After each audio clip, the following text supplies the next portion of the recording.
எல்லா குழந்தைங்களுக்கும் என்னோட வணக்கம். நான் உங்க தீபிகா அருண். உங்களுக்கெல்லாம் காலை கடன்னா என்னன்னு தெரியுமா? தெரியாதா? முதல்ல போய் உங்க அப்பா அம்மா கிட்ட காலை கடன்னா என்னன்னு கேட்டுக்கோங்க. கழிவறை அப்படின்னா என்னன்னு தெரியுமா உங்களுக்கு? தெரியுமா? இப்போ உங்க வீட்டில் இருக்கிற கழிவறையில கிளாசெட் இருக்கு, ஃப்ளஷ் இருக்கு, ஹேண்ட் ஷவர் இருக்கு, பக்கெட் இருக்கு, மக் இருக்கு, முக்கியமா குழாயில தண்ணி வரும். இதெல்லாம் எதுவுமே இல்லாம ஒரு கழிவறையை உங்களால யோசிச்சு பார்க்க முடியுமா? முடியலல? ஐயே, தண்ணி இல்லாம என்ன பண்றது அப்படின்னு தோணுதுல்ல? அந்த காலத்துல கிராமத்துல ரொம்ப ரொம்ப வருஷத்துக்கு முன்னாடி கழிவறையெல்லாம் கிடையாது. கொல்லை பக்கத்துல கழிவறை மாதிரி ஒன்று கட்டி அதை தான் உபயோகிப்பாங்க. இன்னைக்கு நான் சொல்ல போற கதையில அந்த கழிவறையை என்ன பண்ணுவாங்க, எப்படி கட்டினாங்க அப்படிங்கறதெல்லாம் இருக்கு. அதை கேட்டுட்டு உங்க அப்பா அம்மா கிட்டேயோ தாத்தா பாட்டி கிட்டேயோ அவங்க சின்ன வயசுல இருக்கும்போது கழிவறை எப்படி இருந்தது அப்படிங்கறத நீங்க கேளுங்க. அந்த காலத்து கழிவறையிலலாம் தண்ணியை ரொம்ப கம்மியா தான் உபயோகிப்பாங்க. ஆனா இன்னைக்கு நமக்கு இருக்கிற கழிவறையில இந்த ஃப்ளஷ்ன்னு சொல்றோம்ல, அதுல நம்ம எக்கச்சக்க தண்ணியை ஃப்ளஷ் பண்ணி விட்டுடுறோம். ஃப்ளஷ் பண்ணும்போது செலவார தண்ணியோட அளவு ரொம்ப ரொம்ப அதிகம். அதனால அடுத்த முறையிலேருந்து அந்த ஃப்ளஷ் பட்டனை முழுசா அமுக்காம பாதி மட்டும் அமுக்கி பாதி தண்ணீரை மட்டும் செலவழிக்க முடியுமா அப்படின்னு பாருங்க. கழிவறை சுத்தமா இருக்கணும், ஆனா அதே சமயம் தண்ணிய கொஞ்சமா செலவழிக்க ஏதாவது வழி இருக்கா அப்படிங்கறதையும் நீங்க பாருங்க. தண்ணி ரொம்ப முக்கியம் குழந்தைகளா. தண்ணி இல்லாத ஒரு உலகத்தை உங்களால யோசிச்சு பார்க்க முடியுமா? குளிக்கிறதுக்கு தண்ணி இல்ல, குடிக்கிறதுக்கு தண்ணி இல்ல, கை கழுவுறதுக்கு தண்ணி இல்ல. இந்த மாதிரி ஒரு உலகம் இருந்தா ரொம்ப கஷ்டம் இல்ல? இன்னைக்கு நமக்கு கிடைக்கிற இந்த தண்ணி நமக்கு வருங்காலத்திலயும் இதே அளவு கிடைக்குமானா கஷ்டம்தான், கிடைக்காது. அதனால நம்ம இன்னில இருந்தே தண்ணிய சரியான அளவுல நம்ம உபயோகிக்க ஆரம்பிச்சோம்னா வருங்காலத்திலயும் தண்ணி நமக்கு கிடைக்கும். அந்த பொறுப்பு உங்க கையில தான் இருக்கு. சரி, இன்னைக்கு நாம கேட்க போற கதை சீனுவை பத்தின கதை. சீனு யாரு?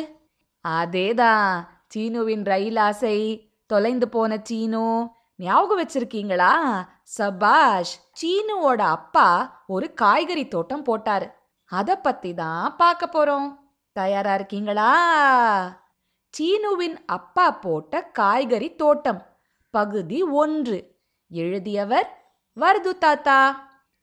சீனுவின் அம்மா கொல்லைப்புறத்திலிருந்து பதறி அடித்து கொண்டு ஓடி வந்தாள். கொல்லையில 2 நாகப்பாம்பு. நாரத்த மரத்தடி கீழே ஒரே புதரும் பூண்டுமா இருக்கோ இல்லையோ அங்க, ஐயோ, ஜோடியா எப்படி படம் எடுத்து ஆடிட்டு இருந்தது தெரியுமா?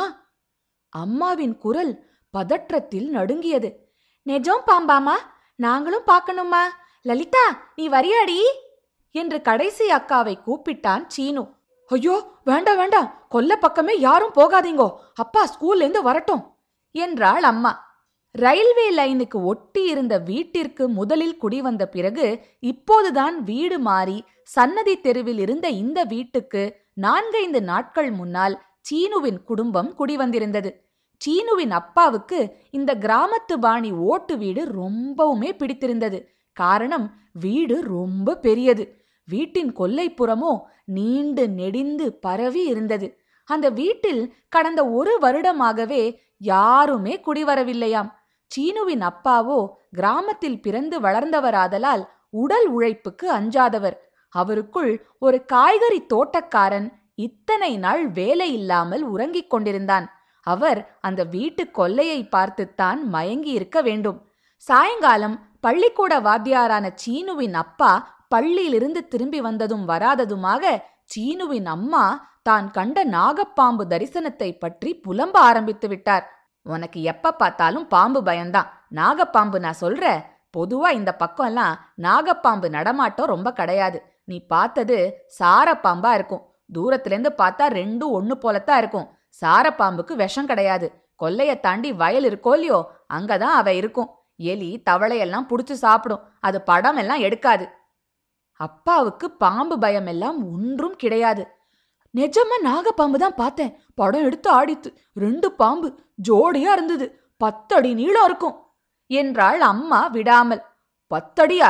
சரிதான் போ. எனக்கு முதல்ல குடிக்க கொஞ்சம் காப்பி கொடு என்றார் அப்பா. அம்மா சமையலறைக்குள் தனக்குத்தானே புலம்பியபடி அப்பாவிற்கு காப்பி போட்டு எடுத்து வர போனாள். சீனுவின் அம்மாவுக்கோ நெளிவதெல்லாம் நாகப்பாம்பு என்றால் அப்பாவுக்கோ விஷப்பாம்பே ஆனாலும் அது வழலை பாம்புதான். இந்த வீட்டு கொல்லையில் ஒரு கழிவறை கூட இல்லையாதலால் இங்கு குடி வந்ததும் முதல் காரியமாக அப்பா 4-5 மூங்கில் கழிகள் நட்டு தென்னை ஓலை 4 புறமும் வேய்ந்து 5 அடிக்கு 6 அடி ஒரு மறைப்பை வீட்டின் கடைசி சுவரான கொல்லைப்புற சுவரை அடுத்து கிணற்றடிக்கு சற்று பக்கத்தில் உருவாக்கினார். அதனுள் 2 அடிக்கு 2 அடி அளவும் சுமார் 5 அடி ஆழமும் உள்ள குழியை வெட்டினார். வெட்டி எடுத்த மண்ணை பக்கத்திலேயே முட்டாக குவித்தார்.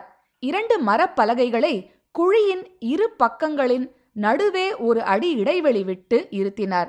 இயற்கை கழிவறை தயார். பக்கத்தில் ஒரு தகர டப்பாவில் நிறைய சாம்பல்.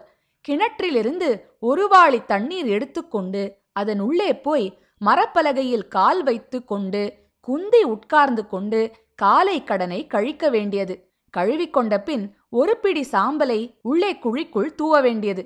குவித்திருந்த மண்ணையும் சிறிது உள்ளே தள்ளிவிட வேண்டியது. அவ்வளவே. அம்மா கிளப்பிவிட்ட பீதியில் அவன் அக்காமார்கள் கொல்லைப்புறம் போகவே பயந்தார்கள். துணைக்கு ஒருவரும் கூடவே போக வேண்டும். கொல்லை கதவருகில் ஒருவர் காவலாளி போல நிற்க வேண்டும். பாம்பு நடமாட்டம் ஏதாவது இருக்கிறதா என்று கண்குத்தி பாம்பு போல பார்க்க வேண்டும். ஆனால் அது என்னவோ அந்த பாம்பு தரிசனம் வீட்டில் மற்ற யாருக்கும் கிடைக்கவில்லை. ஆனால் பிடித்த பயம் விட்டபாடில்லை. என்ன செய்ய? அம்மா சீனுவின் தாத்தாவுக்கு இது பற்றி ஒரு கடிதம் எழுதினாள். அவர் ஒரு சமஸ்கிருத பண்டிதர். ஏராளமாய் ஸ்லோகங்கள் அவருக்கு தெரியும்.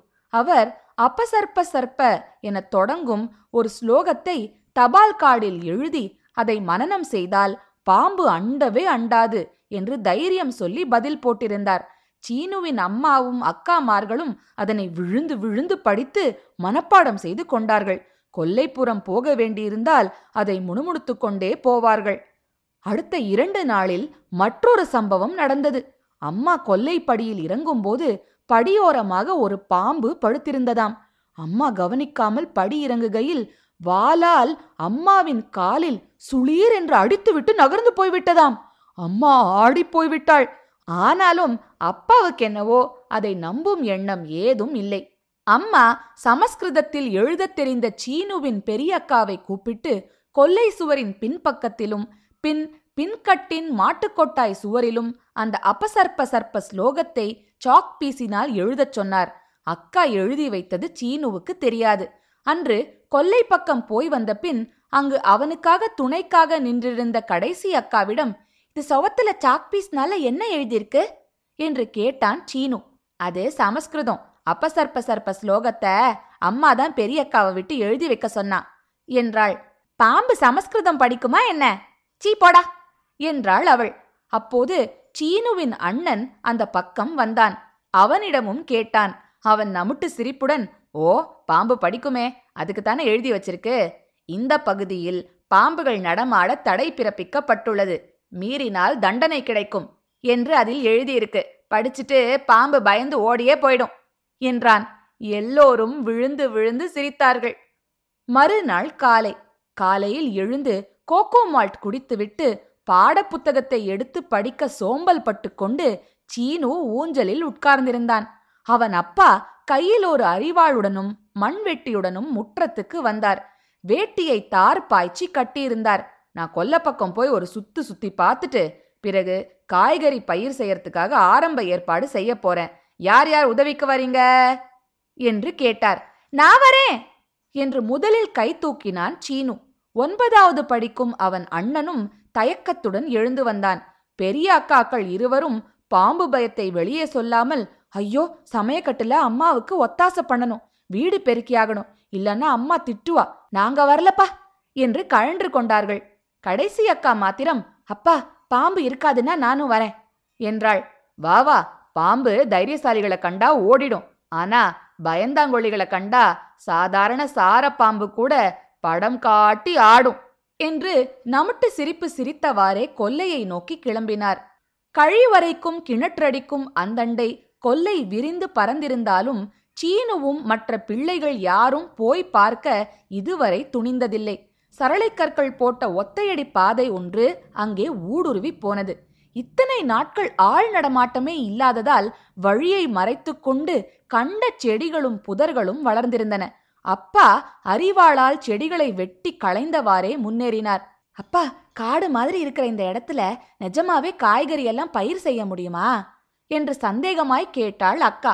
ஓ, கண்டிப்பா முடியும். ஆனா நிறைய பாடுபடணும். எல்லா காட்டு செடிகளையும் வெட்டி களைந்தாகணும்.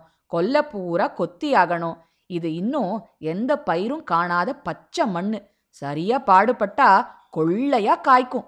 உரமே போட வேண்டாம். இந்த மண்ணிலேயே அத்தனை சத்து இருக்கும் என்றார் அப்பா. அன்று தொடங்கி அடுத்த 2 மாதங்கள் சீனுவின் அப்பா காலையிலும் மாலையிலும் கொல்லைப்புறத்தில் படு மும்முரமாக வேலைகள் செய்ய ஆரம்பித்தார். அண்ணனும் அப்பாவும் ஆளுக்கொரு மண் வெட்டி அரிவாள் சகிதமாக வளர்ந்த புதர்களை வெட்டினார்கள்.